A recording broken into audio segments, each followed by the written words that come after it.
सांसद जी जो हैं बिचौलिया के बीच और हर नेता जो है बिचौलिया के बीच हैं। ठीक है, आपने 100 नंबर की बात कही, 100 नंबर जो चली है वो 100 नंबर का लाभ हम लोगों को नहीं मिलता है कि वो जब आते हैं गांव के अंदर ढूंढते हैं कि बिचौलिया इस गांव का कौन है। ठीक है, 100 नंबर उन्होंने बता दिया कि गलती इसकी है और वो निर्दोष है तो गलती उसी को दी जाती है। ठीक है, सांसद जी का यहाँ बिचौलिया होगा, विधायक जी का यहाँ बिचौलिया होगा, हर पार्टी का एक एक बिचौलिया है। बिचौलिया ने जो सही गलत को सही कह दिया तो वही सही है। जब नेताजी गांव में आते हैं तो अपने ठेकेदार के यहाँ बैठ गए, 10-20 लोग बुलाए, सहमत जी सहमत, ठीक, आपको वोट मिल गए, आप जीत गए। उसके बाद जितने वोट डाला वो जूते खाए, उसकी कहीं सुनी नहीं जा रही है। फिर मोदी लिए का आप गांव-गांव घूम रहे हो, आप कुर्सियां बेच रहे हो, आप मुझे ये बताओ कि आपको कोई डराता धमकाता तो नहीं है? सुरक्षा है आपको सरकार में? सरकार अच्छी है? नहीं, मन से बोलना है। सही है, जब बढ़िया है। यहाँ पर एक खड़े चाचा ने अभी कहा था कि इस सरकार में सुरक्षा नहीं है, तो मैं आपसे पूछना चाहता हूँ कि आप गाँव फिलहाल कोई दिक्कत नहीं है किसी प्रकार की। नाम बताओ अपना। नसीर अहमद जी हैं और ये कह रहे हैं कि हम गांव-गांव जा रहे हैं, हमें तो कोई डराता धमकाता नहीं है, हमें तो सुरक्षा हर चीज से है। बात डराने धमकाने की नहीं है, बात यह है कि ये सुरक्षा हमारी जानवरों से भी होनी चाहिए। अगर मैं अपने शरीर को अभी दिखाऊंगा आपको, सांड ने जिस वक्त मारा था तो जान मूल निवास बनाने को लेखपाल कह रहा है पैसा दो तो। लेखपाल का नाम बताइए। लेखपाल का नाम बताइए। अभी बता रहा है, डायरी में हमारे पास नंबर और सब कुछ है, ढूंढना पड़ता है। लेखपाल का नाम बताइए। सुबोध कुमार जी। सुबोध कुमार जी लेखपाल जी जो हैं वो पैसे मांगते हैं, मूल निवास बनवाने के पैसे। कितने पैसे मांगे? 300। हेलो दोस्तों, नमस्कार, मेरा नाम है अजय प्रताप सिंह तोमर और आप देख रहे हैं ग्राउंड जीरो की रिपोर्ट। दोस्तों, जैसा कि आप जानते हैं कि मैं गांव-गांव जाकर के वीडियो शूट कर रहा हूं, लोगों की राय ले रहा हूं।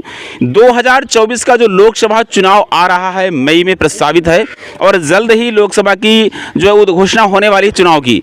ऐसे में मैं आज आया हुआ हूँ ग्राम लोहरगंवा में। ग्राम लोहरगंवा है ना ये?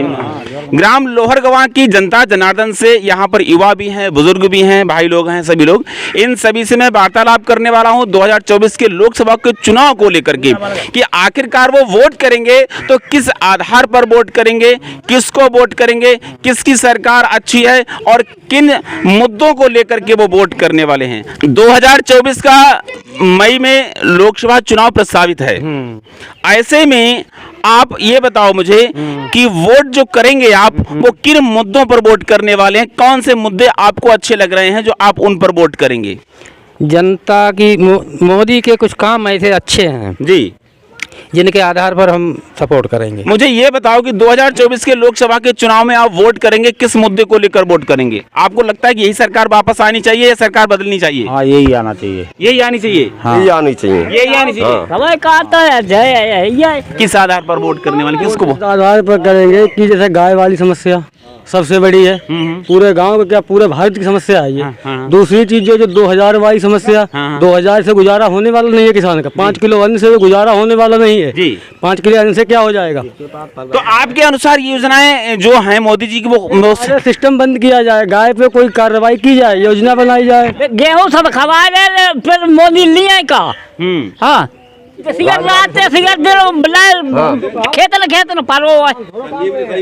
सरकार योजनाएं जो भी बनाती है बहुत अच्छी योजनाएं बनाती है, लेकिन अधिकारी वर्ग उसको क्रियान्वयन करने में पीछे रह जाते हैं, गड़बड़ी कर देते हैं। गड़बड़ी भी कर देते हैं और पीछे भी रह जाते हैं जी। जनता को समझा नहीं पाते हैं जी। तो माननीय प्रधानमंत्री जी अथवा जो भी हमारे कैबिनेट की मंत्री जी हैं जी, जब भी योजनाएं बनाए उन्हें धरातल पर देखें तो कभी तो आए, लेकिन वो कब आते हैं? जब आते हैं कि पहले तो क्लियर कर देते हैं, मान लीजिए मैंने 10 तारीख को आना है, लेकिन वहाँ सब कुछ ओके हो जाता है। कभी एकांत अकेले में आके देखें माननीय मोदी जी किस गांव की क्या हालत है। कहने का मतलब है कि अगर किसी गौशाला का निरीक्षण करना है तो अधिकारी तुरंत जो है उस काम को सही करके दिखा देते हैं, बाकी कुछ नहीं होता है। बाकी कुछ नहीं होता। जो व्यक्ति बैलों से और जानवरों से खेती करे, प्राकृतिक खेती करे, सारी सुविधाएं उसको दे, ना कि उनको दे जो नाकारा लोग हैं जी। अब तक जितनी भी परीक्षाएं हुई हैं, सारी परीक्षाओं के पेपर लीक हुए यूपी के अंदर, जबकि इतने सख्त मुख्यमंत्री हैं, आखिरकार कहाँ कमी रह जा रही है? अब ये तो सरकार की कमी है, सरकार उसको देखे और अधिकारियों अपने सख्ती करे। अधिकारी क्यों ऐसा हो जाती है? क्यों? राहुल गांधी का कल मैं बयान सुन रहा था, उनका मैंने एक बयान सुना जिसमें उन्होंने कहा कि हम 30 लाख युवाओं को नौकरी देंगे। पक्की वाली जो अग्निवीर योजना है उसको हटा करके हम पक्की वाली नौकरी देंगे। जो पेपर लीक हो रहे हैं उन पेपर लीक होने के लिए एक ऐसा कड़ा कानून लेकर के आएंगे कि पहली बात तो कोई पेपर लीक क्या करने का सोचेगा नहीं। प्राइवेट कंपनियों से OMR सीटें जांच कराते हैं, प्राइवेट कंपनियों से पेपर बनवाते हैं, हम सरकारी संस्था से ये काम करवाएंगे। तो क्या राहुल गांधी जी प्रधानमंत्री बनने लायक नहीं है? प्रधानमंत्री बनने लायक हैं। सरकार का अंदर जो भी कार्य होता है उसमें मंत्रीगण और अधिकारीगण कार्य करते हैं, ना कि प्रधानमंत्री। प्रधानमंत्री अथवा राष्ट्रपति जो भी अधिकारी होते हैं वो केवल उसी फाइल को पास करते हैं जो उनके पास पहुंचती है, इसमें उनकी कमी नहीं है। लेकिन जो हमारे अधिकारी वर्ग हैं उन पर सख्ती नहीं होती। अगर किसान के पास अन्न नहीं होगा तो सरकार क्या विदेश से मंगा के देगी? जी, जो फ्री राशन दे रहे हैं, सभी को मिल रहा है, सभी लोग खुश हो रहे हैं, क्या अन्न भारत से जमीन से पैदा होता है ना कि विदेशों से आता है? इस विषय पर भी सोचा जाए जी।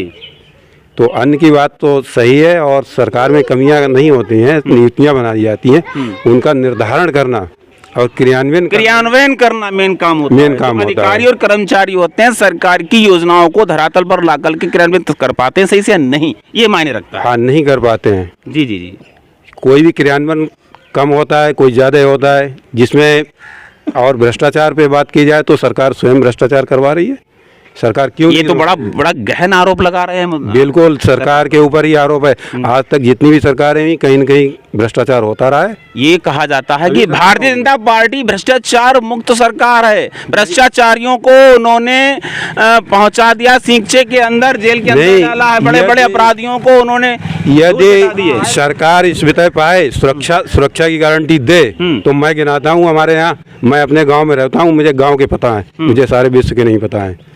आपके अनुसार सुरक्षा भी नहीं दे पा रही सरकार? नहीं दे पा रही है। क्या ऐसी बात कर रहे हैं आप? 100 नंबर 10 मिनट के अंदर आपके घर पर 100 नंबर किसने शुरू करी? इस विषय पे सोचा है जी? ये हमारा जो डिजिटल इंडिया ये किसने शुरू किया है जी? इस बारे में किसी को पता है जी? लेकिन उसको धरातल पर लाना, क्रियान्वयन कराना, ये जो किसने किया है? क्रियान्वयन किया गया है, लेकिन इसमें भी तो भ्रष्टाचार हो रहा है जी। डिजिटल इंडिया के अंदर भी तो भ्रष्टाचार होता है। और कितनी कैसे भ्रष्टाचार आप कह देंगे? डिजिटल इंडिया में तो सारा कुछ ट्रांसपेरेंसी के साथ ये सुना जा, ये कई बार रिपोर्टों में भी आया है कि किसी के खाते से किसी ने पैसे उड़ा लिए और उसको वो बेचारा हमारा घूम रहा है, पैसे वापस नहीं हुए। पैसे वापस तो यानी कि जो डिजिटल इंडिया का जो सपना देख रही है मोदी सरकार, भारत सरकार, आपके अनुसार इसमें भी फ्रॉड है? कहीं न कहीं वोट एंट्री का काम इसमें जो फ्रॉड करने वाले हैं वो कहीं न कहीं सेंध लगा ही देते हैं, लेकिन उनकी सरकार का क्या दोष है? सरकार उन पे कार्रवाई करे। आपको पता होना चाहिए कि छोटे से ही बड़ा बनता है। किसी भी जिले से सांसद चुन करके जाता है, MP बन करके जाता है, उसके बाद ही सरकार बनती है। तो मैं पूछना चाहता हूं कि आपके यहाँ के जो सांसद महोदय हैं श्रीमान अरुण सागर जी, उनका क्या काम रहा है, जरा बताइए। उनका काम तो आए तो है नहीं क्षेत्र में। प्रधानमंत्री जी का नेतृत्व कर रहे हैं अपने यहाँ से। जनप्रतिनिधि हैं यहाँ की जनता ने उनको वोट किया है। हाँ, सपोर्ट किया है। लेकिन माननीय सांसद महोदय कभी भी इस गांव में तो नहीं आए, ना तो वोट मांगने आए और ना ही कभी उन्होंने आकर देखा है कि कभी कोई गांव यहाँ। सांसद जी जो हैं बिचौलिया के बीच, और हर नेता जो है बिचौलिया के बीच हैं।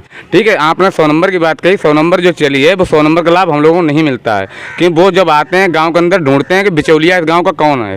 ठीक है, 100 नंबर उन्होंने बता दिया कि गलती इसकी है और वो निर्दोष है, तो गलती उसी को दी जाती है। ठीक है, सांसद जी का यहाँ बिचौलिया होगा, विधायक जी का यहाँ बिचौलिया होगा, हर पार्टी का एक एक बिचौलिया है। आपके कहने का मतलब है, अब मैं समझ रहा हूँ, आप ये कहना चाह रहे हैं कि जितने भी जनप्रतिनिधि हैं उनके बिचौलिए गांव-गांव ठेकेदार हैं जी। यानी कि उस गांव के अंदर कोई घटना घटी या उस गांव के अंदर कोई काम होना है तो उन्होंने अपना एक नेता चुन रखा पहले से, जिसको आप बिचौलिया बता रहे हैं, वही काम करवाता है। बिचौलिया ने जो सही गलत को सही कह दिया तो वही सही है। जब नेताजी गांव में आते हैं तो अपने ठेकेदार के यहाँ बैठ गए, 10-20 लोग बुलाए, सहमत जी सहमत, ठीक, आपको वोट मिल गए, आप जीत गए। उसके बाद जितने वोट डाला वो जूते खाए, उसकी कहीं सुनी नहीं जा रही है, सरासर अन्याय हो रहा। 100 नंबर का आपने बात कही, 100 नंबर आती है, हमें किसी ने मारा, हमने 100 नंबर कॉल करी, नेताजी से पहले संपर्क हो गए, नेताजी ने कह दिया ये तो हरामी चीज है।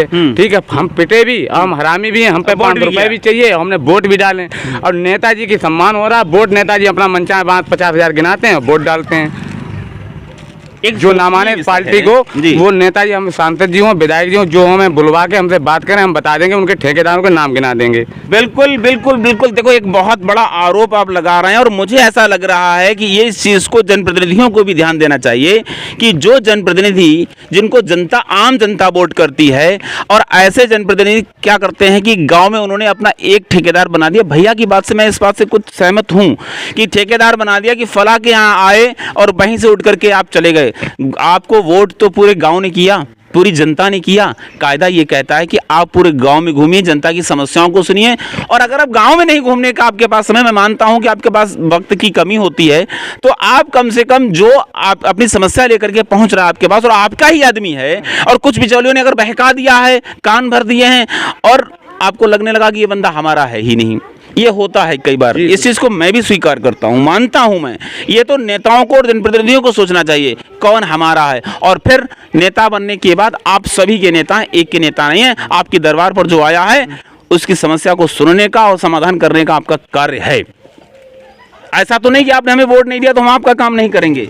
जनप्रतिनिधि वो नहीं है, काम तो नहीं करते हैं, क्योंकि इसके लिए आप रास्ता के लिए आप फोटो खींच ले गए एक बार। जी जी जी जी। और आज कई महीना हो गया अभी तक जैसे ही नहीं भाई। तलैया में 20-25 लाख रुपया लग गो, उसके लिए रास्ता नहीं है, रास्ता की कोई व्यवस्था नहीं है, तलैया में पैसा लगा दिया।